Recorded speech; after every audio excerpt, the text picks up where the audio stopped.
आणि यानंतर बातमी पुण्यातल्या एका माकडांच्या दहशतीची। पुण्यातल्या नांदेड सिटी परिसरातल्या नांदेड गाव आणि कोरडेबाग परिसरामध्ये माकडांच्या टोळीनं हैदोस घातलाय। एकट्या धनगर वस्तीमध्ये या माकडांनी तब्बल 7 जणांना चावा घेतलाय। त्यातले 2 जण गंभीर जखमी असल्याचं कळतंय। गेल्या काही दिवसात या माकडानं 20 ते 25 जणांचा चावा घेऊन त्यांना जखमी केलाय। मंदार गोंजारी आमचे प्रतिनिधी आपल्याला अधिक माहिती देतील। मंदार, काय तपशील?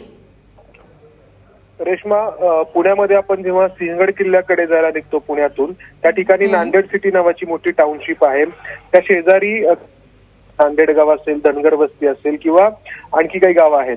तर या गावामध्ये गेल्या काही दिवसांपासून माकडांच्या एका टोळीने धुमाकूळ घातलाय। परंतु त्यापैकी एक माकड जे आहे ते गेल्या काही दिवसांपासून अनेक लोकांना चावतंय।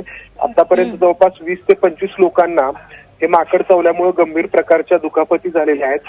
काल रात्री या माकडांनी नांदेड गावातील व्यक्तींना अतिशय वाईट पद्धतीने जखमी केलेला आहे, चावा घेतलेला आहे। खरं तर या गावातील लोक गेल्या अनेक दिवसांपासून वन विभागाकडे या माकडाला वन विभागाने पकडावा, त्याचा बंदोबस्त करावा।